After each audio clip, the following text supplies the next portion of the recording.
আমি কৰ্মচাৰীবিলাকক মোক ক'লে বোলে অখিল গগৈয়ে কৰ্মচাৰীবিলাকক ওল্ড পেঞ্চন স্কিম দিয়াৰ কথা কৈছে আজিকালি কোনো কৰ্মচাৰীয়ে ওল্ড পেঞ্চন স্কিম OPS নিবিচাৰে এই বুলি হিমন্ত বিশ্ব শৰ্মাই ক'লে মই কালি ফেচবুকত এটা পোষ্ট দিলো বোলো অকল কৰ্মচাৰীবিলাকে মোক জনাওক অসমৰ কৰ্মচাৰীবিলাকে মোক জনাওক যে আপোনালোকে কিমান মানুহে একচুয়ালি আপোনালোকৰ কৰ্মচাৰীবিলাকৰ ভিতৰত কিমান মানুহে একচুয়ালি আপোনালোকে পুৰণি পেঞ্চন স্কিম বিচাৰে আৰু কিমান মানুহে নতুন পেঞ্চন স্কিম বিচাৰে মই এটা পোষ্ট দিলো তেতিয়া 10,900টা কমেন্ট আহিছে 10,900টা কমেন্ট অহাৰ পাছত 100% মানুহ এজন মানুহক বাদ দি তাকো সেই মানুহজন মই চালো কোন মানুহ তেওঁ আকৌ লিখিছে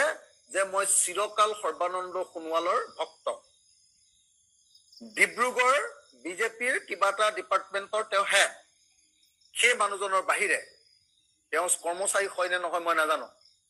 10,900 কমেন্টৰ ভিতৰত 10,900 কমেন্টে কৈছে কৰ্মচাৰীয়ে কৈছে যে আমাক OPS লাগে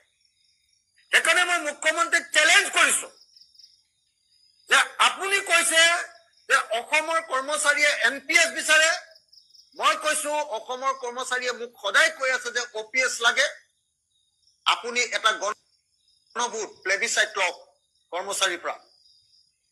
এটা মতামত লওক ভোটিং কৰক যে কৰ্মচাৰীৰ কিমানে NPS বিচাৰে আৰু কিমানে OPS বিচাৰে মই গ্যাৰান্টি দিছো আপুনি 99% হাৰিব 99% আপুনি হাৰিব কৰ্মচাৰীৰ পৰা ভোট লওক তাৰপিছত এবাৰ ক'লে যে অসমৰ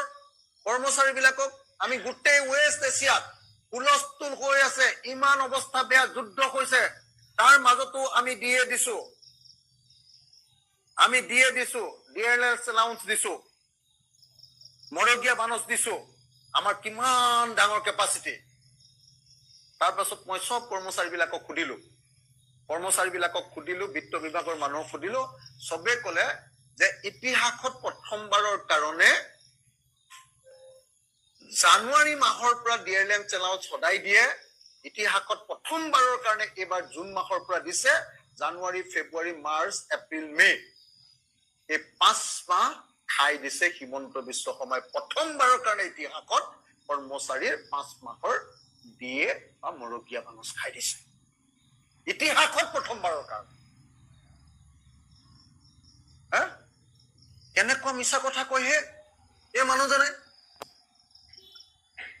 তো সব মানুহক মই সুধিলো তাৰপাছত NPS APS গ'ল এটো গ'ল